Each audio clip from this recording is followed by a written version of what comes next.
amigo y secretario general del Sindicato de Trabajadores de la Secretaría de Cultura, ¿sí? José Enrique Vidal de Sul.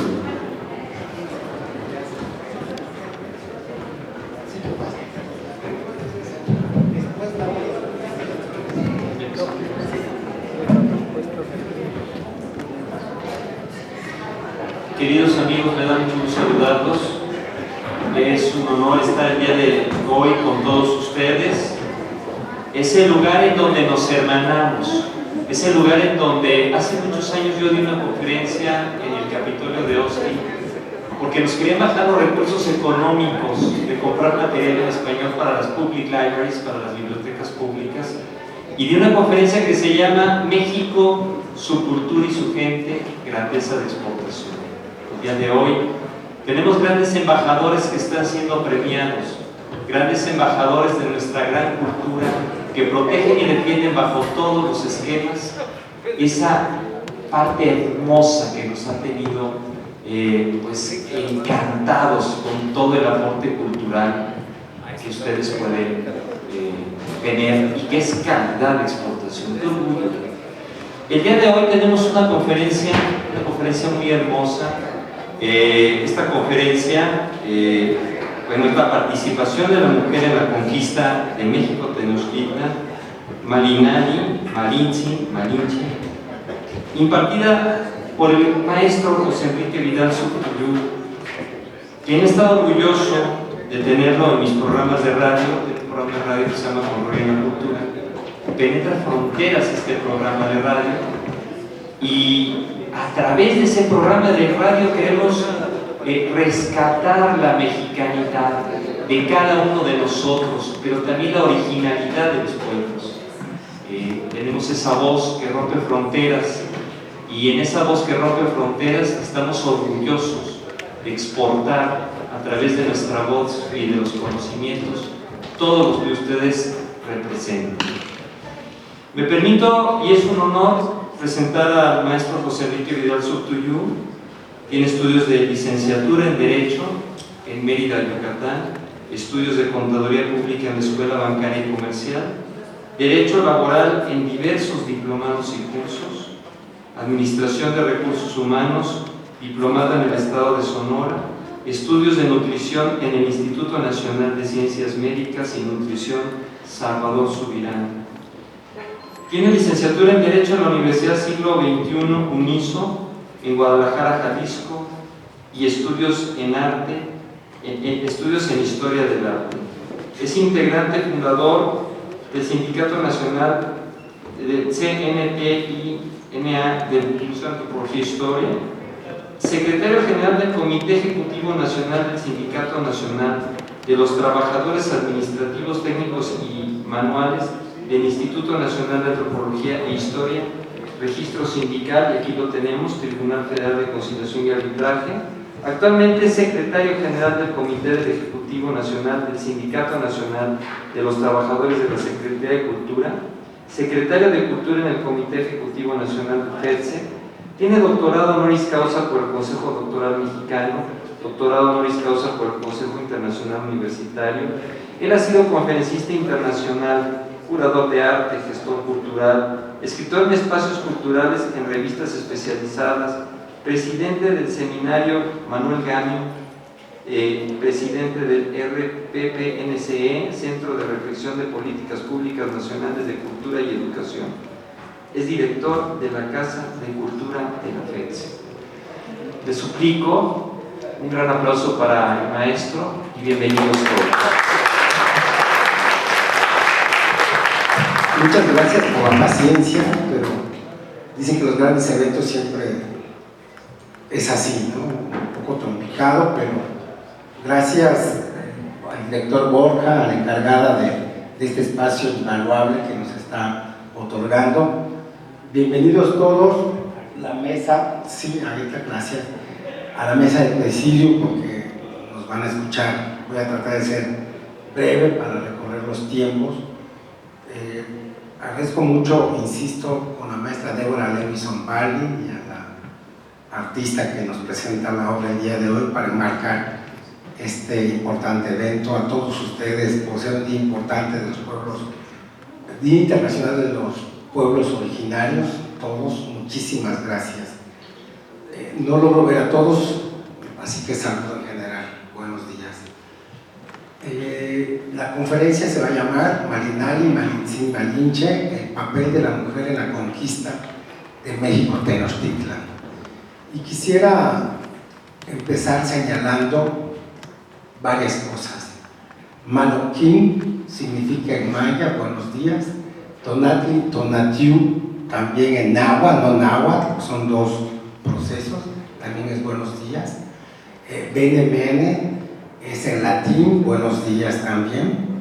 Y lo pongo en este contexto porque este gran personaje que voy a disertar el día de hoy, que conocemos mucho más como Malinche, pero que también tuvo un nombre Malinali y un proceso muy fuerte como Malintzin, que el término tzin es el de poder enorme de una mujer. Entonces eso me parece cautivador, porque este gran personaje iniciaría diciendo que manejó más de 3 lenguas: lengua náhuatl, lengua maya, el náhuatl, que es una variable del náhuatl, por supuesto, latín y castellano. Me voy a basar en una historia novelada que yo estoy trabajando, y me basé en algo que es muy importante para mí, la historia verdadera de la conquista de Bernal Díaz del Castillo, que la anuncia muy pocas veces y que finalmente hay una discusión seria en la actualidad, según dicen algunos investigadores como Christian Duverger, que realmente el que escribe este libro es Hernando Cortés, ¿no? Monroy Pizarro, que es comúnmente como Hernán Cortés. Y es interesante para mí porque siempre en las conferencias que doy traigo mis libros, porque luego algunos tienen otros conocimientos mejores que yo, pero yo sostengo lo que digo con lo que estudio y lo que proceso. Este es un diccionario de castellano del siglo XVII, que es parte de mi acervo. Ya lo registré cuando ingresé a la biblioteca, si no, no me lo deben sacar. Entonces, para entender también el diálogo escrito ahora en español, pero en términos castellanos, hay que entender la lengua en esas direcciones, ¿no? Entender, la lengua tiene contextos, tiene procesos, tiene matices, tiene sabor. Entonces es una lengua castellana, porque si no nos perdemos en las cosas. Entonces quisiera iniciar en este momento, pensemos, me gusta hacer mucho esto en lo particular a mí, sin brincarme las cuestiones atávicas o el atavismo y pensar en otras cosas. Hago algo que yo le llamo arqueología espiritual. O sea, es ir en los espacios, en los contextos y tratar de entender por qué una montaña me señala un hogar, por qué un río me señala una barrera, o por qué un río me construye un camino, un puente para poder acceder a otros espacios. Y esto yo he estado desde Oluta, Coatzacoalcos, Xicalango, Santa María de la Victoria, todos estos terrenos que transcurrió la vida de este personaje, y he estado descalzo, sin sombrero, caminando por horas para entender lo que ahora voy a tratar de disertar. Entonces imagínense 1500, cuando los moros todavía controlaban Castilla, Navarra, varios lugares, ¿no? España no existía, pero sí existía un lugar que se llama Oluta, que está a 8 leguas de Coatzacoalcos, y una legua equivale a 5.75 kilómetros, o sea, hagamos cuentas. Y nace una niña que yo le llamaré Malinali, que nace en un espacio lleno de poder, porque su madre y su padre son caciques, llamemos caciques a las personas que gobiernan territorios, para entender un poco el lenguaje, ¿no? Un cacique importante que cría a una niña hasta los 8, 9 años. Imagínense una niña de 9 años viendo a su padre hacer política, viendo a su padre hacer negocios, viendo a su padre ser sometido por los mexicas. Aquí va a haber un brinco de Coatzacoalcos a México Tenochtitlan. O sea, cómo los del centro de México someten a su padre para que tenga que pagar tributos en cuerpos de humanos, en alimentos y otras cosas. Entonces entiendan ese contexto. Los mexicas no son sus amigos, los mexicas son sus conquistadores. Entonces entendamos este proceso porque dice la historia verdadera de la conquista que señala, si tomamos en cuenta que nació en 1500-1501 y en 1509 sale de Oluta. Hay un término que está en discusión que dice que Malinali fue vendida o fue regalada, pero ¿quién de nuestros pueblos tendría el valor de decir que vendió a su hija? Ningún pueblo mesoamericano vendería a su hija, pero el contexto diría que Isabel I, ¿no?, y con Fernando se casaron por intereses económicos y por eso podían tener territorios, ¿no? Entonces, más que vender, dice la historia verdadera de la conquista que hay una transportación, dice hay una transportación, y si leemos el diccionario castellano, transportación es rebasar fronteras. Por eso digo que ella no fue vendida, pero entendiendo el caso y haciendo una versión novelada de lo que pudo haber acontecido, cuando muere su padre, su madre se casa con otro mancebo, dirían ellos, un joven, con poder, procrean otro hijo, varón. Hay patriarcados aún en Mesoamérica, como en muchas partes del mundo. Pues yo entendería que este proceso es difícil para ella, ¿no? De 9 años, con un padre distinto, y yo lo que pongo en mi versión novelada es de que ella huye de su casa, porque finalmente el cariño paterno es diferente a la pareja de una mujer. Si lo vemos de esa manera, a mí tiene lógica. Y arranco mi primer tramo de esta versión diciendo que Malinali, como llamo a este personaje joven de 9 años, despierta porque siente mojado las piernas y acompaña esa sensación con el preticor de la tierra donde vive. Y se da cuenta que no es el agujero de la palma de su casa, que ya merecía ser mujer. Lo digo de una manera romantizada porque anteriormente las mujeres iniciaban su fertilidad muy joven, a los 10 años, y lo que encuentra ella es su primer periodo menstrual. Se encuentra y se sorprende, ¿no?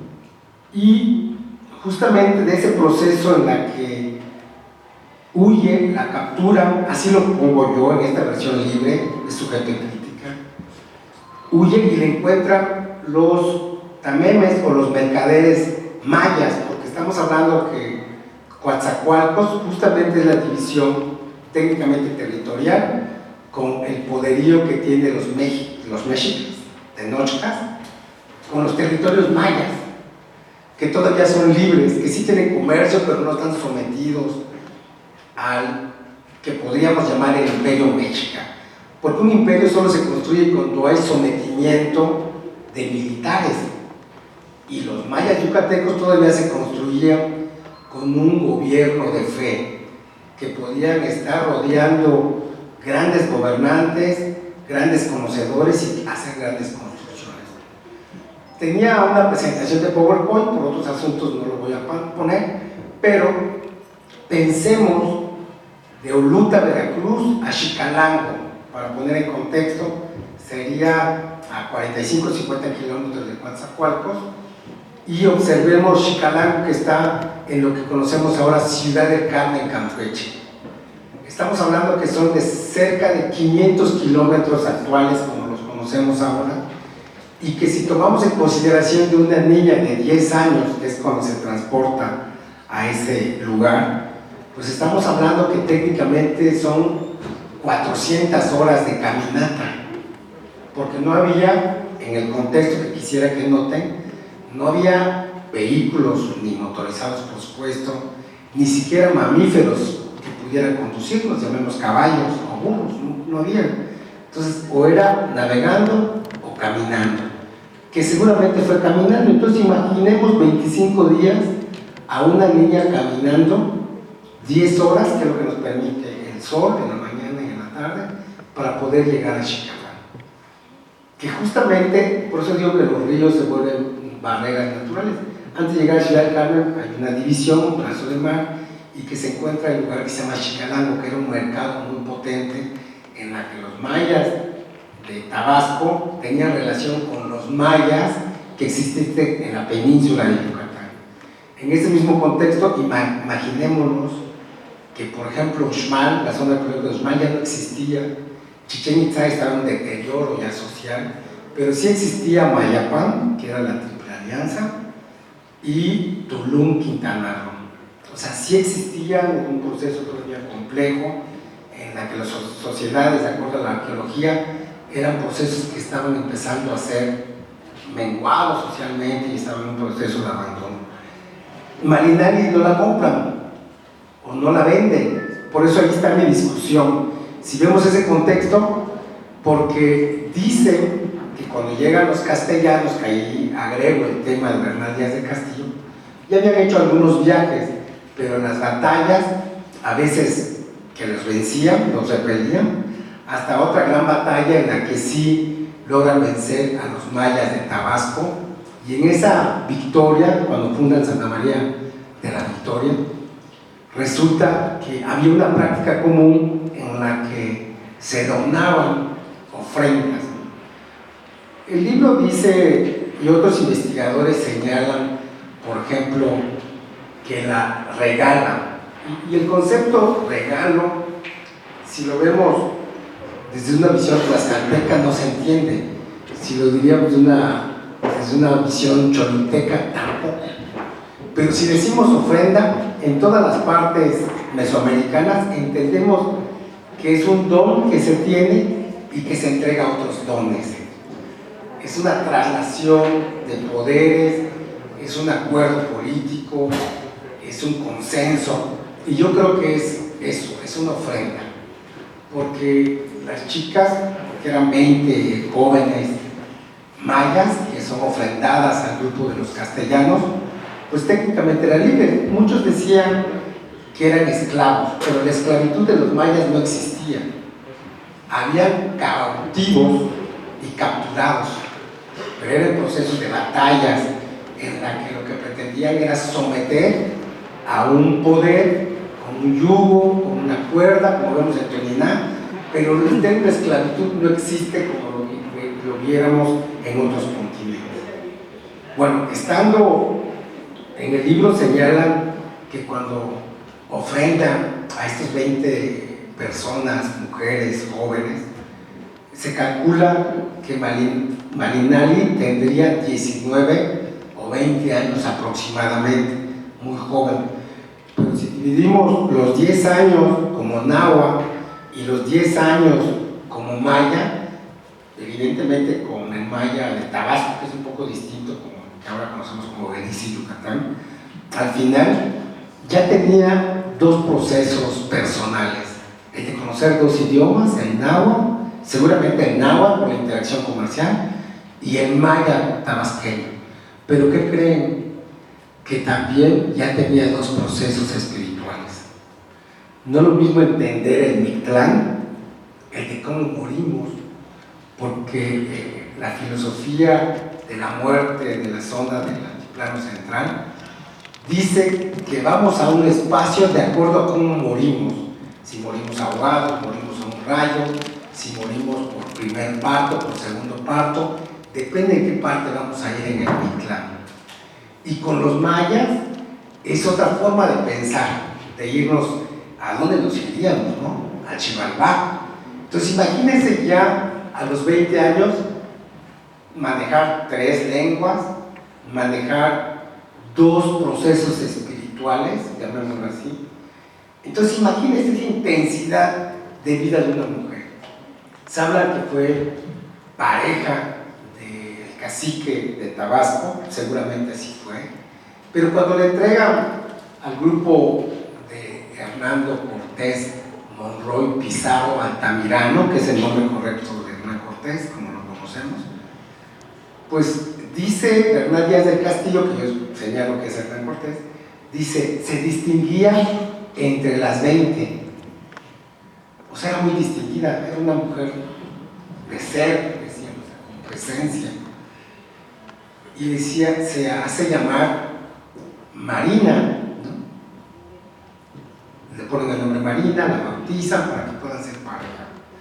Hay otro concepto que manejo en este libro, porque para mí es muy difícil pensar en la fidelidad, y no por mi vida personal, sino por lo que dicen los libros. O sea, el concepto de fidelidad había que darle sus contextos en el siglo XVI, estamos hablando del siglo XIX, de 1519, 1520. Por ejemplo, en España, las mujeres podían estar con diferentes hombres al mismo tiempo, con otros derechos. Los hombres podían estar con otras mujeres con otros derechos, y ese término se llama barraganía. O sea, el término barragán no existe, está registrado. Hugo Hernán Cortés fue de una de estas personas. Y obviamente le da a Portocarrero a la mujer más interesante, llamémosla así, con más presencia, con más conocimiento, que es el primer caballero, era hijo de un hidalgo. El término hidalgo significa hijo de alguien. Antes no había actas de nacimiento, Hernán Cortés no tiene un acta de nacimiento.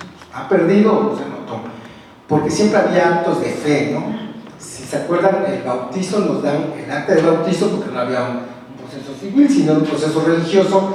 En las iglesias te daban tu documento bautismal, que es un acto de fe, ¿no? Es decir, es mi hijo, y acaso no en nuestros pueblos originarios dicen, ¿tú de quién vienes? No dice cómo te apellidas, dice, ¿de quién vienes? En este caso me parece sumamente interesante porque después de esa batalla que gana Hernán Cortés, Malinali dicen que era muy avispada. Avispada me parece que es como lista, prendida, movida, inteligente. Y cuando empieza a entender cómo es la vida de los castellanos, conocer el caballo, que antes decían que era el mismo ser, el hombre y el caballo.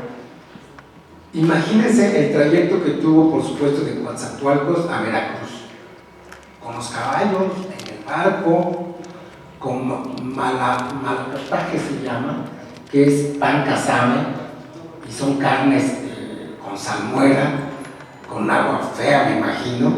Entonces imagínense una mujer que vive en un lugar con abundancia, entre comillas, y un lugar sometida en un barco. Así hayan sido 7 días, debe haber sido terrible, porque incluso hay otras versiones que señalan que los castellanos, como yo les llamo, para no identificarlos como españoles, tenían un gran problema, no se bañaban. Y no se bañaban con sus armamentos y con sus armaduras, seguramente olían poco agradable, ¿no? Para no decir con un hedor fuerte. Y cuando nuestros pueblos nos bañábamos 3 o 4 veces al día, ¿no? En la mañana, antes de comer, antes de cenar y antes de dormir. Pero en ese momento justamente me parece, porque llega la gente de Veracruz, llamémosla así ahora, con el cacique gordo, y es en ese momento cuando los totonacos interactúan con los castellanos y cómo Malinali se desenvuelve también, porque deben de conocer diferentes idiomas, y descubren que puede ser la intérprete. Porque si ven, no me he referido a Hernán Cortés, ahora lo meto en la sopa. Hernán Cortés necesitaba hablar los idiomas, ¿no? Por eso Aguilar era su intérprete en los mayas, con los castellanos, pero con los nahuas, que ya empiezan a interactuar más fervientemente en este proceso, pues realmente necesita esa interacción.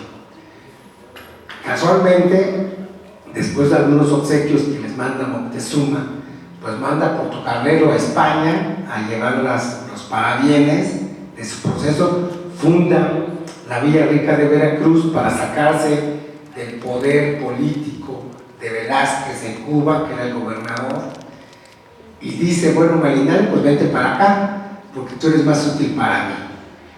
Entonces, pues ella se vuelve la lengua principal, que es parte, considero, importante de ese proceso, llamémosle conquista, porque finalmente ella se convierte en una mujer, considero, diplomática, porque en ese devenir de 5,000, 6,000 hombres, solo póngale de 100 gramos 6,000 hombres, pues estamos hablando de 500 kilos de maíz, sin ponerle carnita.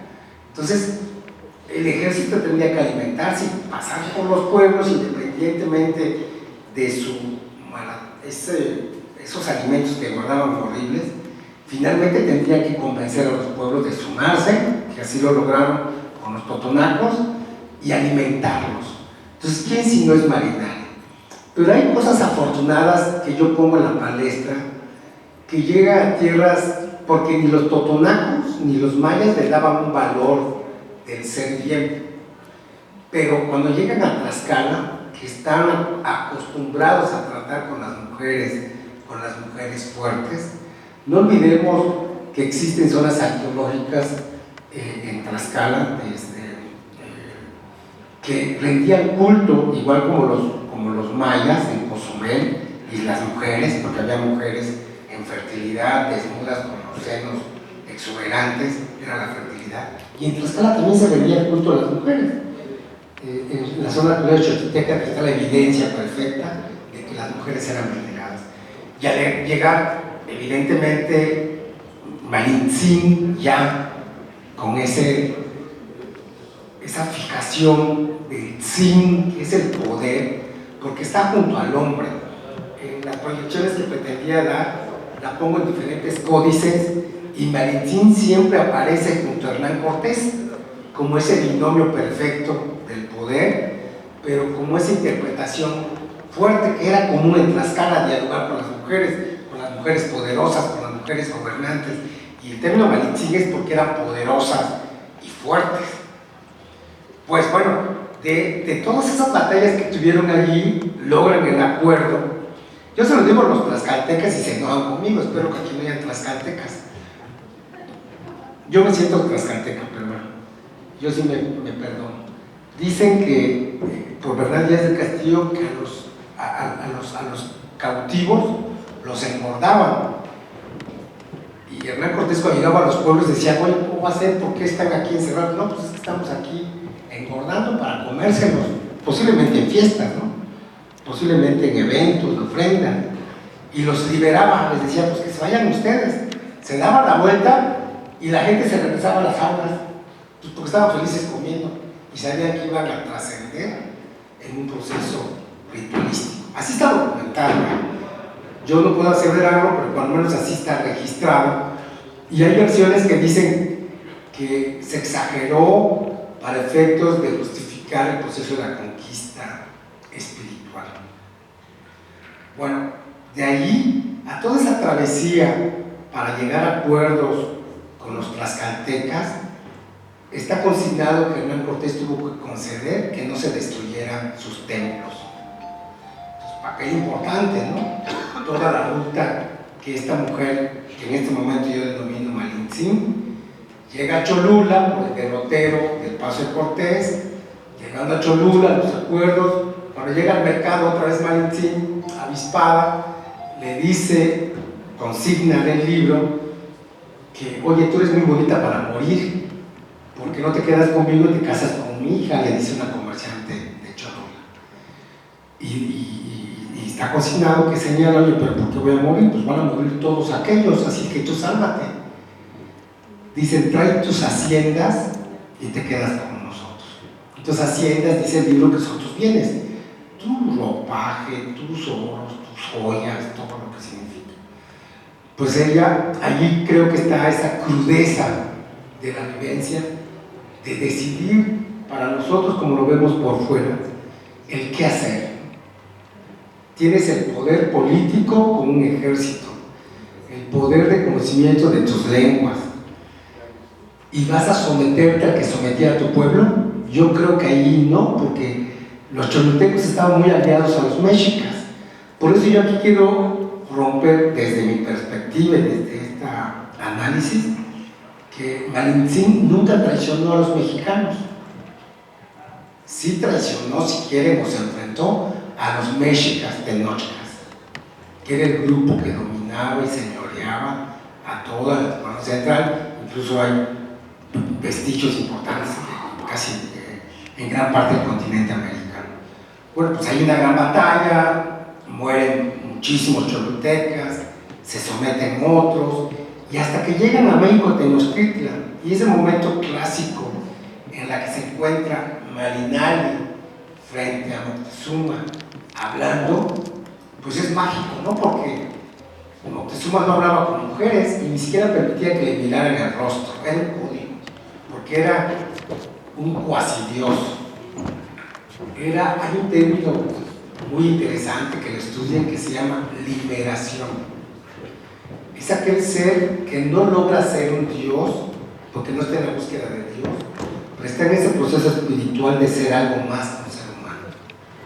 Entonces, este personaje, imagínense su poder político, México Tenochtitlan, que decía, pues yo, ¿por qué me comunico contigo?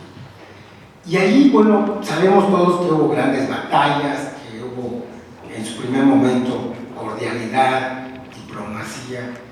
Justamente cuando se levantan en Higueras un grupo importante de castellanos, Hernán Cortés decide irse con Malintzin todavía para mí, y llega a las Higueras y ve que ese levantamiento no existía tal, pero cuando llega México Tenochtitlan, pues estaba el relajo del enfrentamiento, que sí se dio de una matanza terrible en México Tenochtitlan, cuando la indicación era que haya cordialidad en este proceso.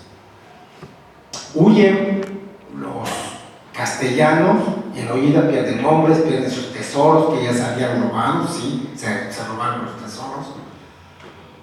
Y el papel de Malinali, justamente Malintzin, regresar a Tlaxcala, y algunos tlaxcaltecas decían, pues ya están débiles, hay que matarlos, no les falta rematarlos.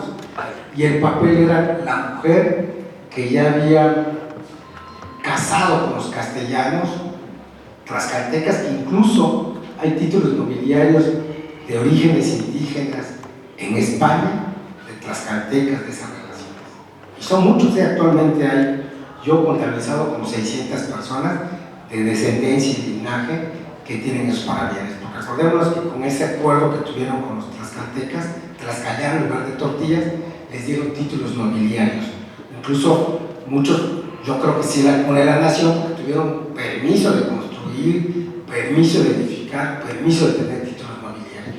Y allí se vuelve un gran acuerdo, y es cuando se da el asedio con los bergantines, y llegan y vencen el 13 de agosto el último reducto de los tenochcas, ¿no? Que es en Tlatelolco.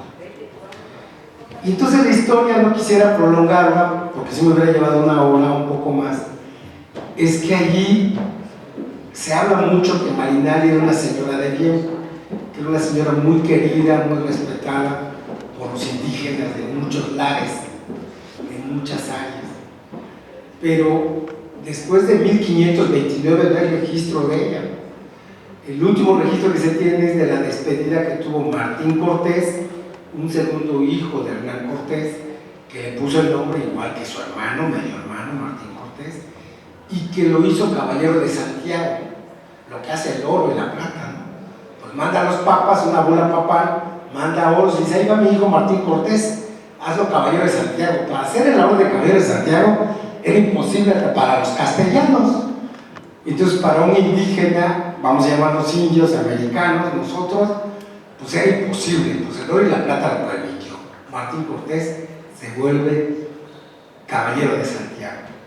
Pero el punto, para no perderme, es que si ven, Malinali junta con otras mujeres invisibilizadas, porque la historia no les da el mérito que tienen ahora las mujeres, ¿no? Las mujeres siempre son economistas porque alcanzan recurso, son cocineras porque tienen los grandes conocimientos de los alimentos, son médicos porque pueden proveerse de herbolaria, de prácticas ancestrales, incluso que yo le llamo psicología. La psiquiatría es el término de uso de medicamentos para controlar problemas emocionales. Y no dudemos que todos esos procesos que tenemos en los pueblos existen. Entonces, esta introducción de este proceso que para mí es importante, ¿por qué llegamos a conocer a la Malinche traidora? Hoy se me abrió los ojos, una vez más, siempre aprendo algo, cuando nuestros grandes queridos hermanos estaban danzando Villaseñor. ¿Y saben quién estaba enojado? Octavio Paz, viendo a su Malinche. Porque el primer registro de que alguien habló mal de este personaje Malinari, Malinche, porque era una forma de no poder expresar Malinche con la L, ¿no? De Marina a Malina a Malinche. De hecho, a Hernán Cortés le decían Malinche también. Ajá. Entonces, veía a Hernán Cortés mirando a los danzantes. Perdón, a Hernán Cortés, a Octavio Paz. Octavio Paz habla y señala que por las conductas de Malinari y Malintzin era repudiada, porque consideraban que era una prostituta. Cuando sabemos que la prostitución pues, es un ejercicio que existió desde hace muchos años, era el cobro económico por servicios sexuales, pero Malinari nunca fue prostituta, fue pareja de diferentes castellanos por este término de barganía que comentaba que existe, ¿no? Porque finalmente se casa con Jaramillo y tiene una hija, María Jaramillo. Entonces, si lo ven en el proceso de 29 años, públicamente pues tuvo 3, 4 relaciones formales, porque el matrimonio no existía como lo conocemos ahora. Y entonces yo he visto mucho, y me preocupa como ser humano, como pensador, a veces sí pienso, o sea, no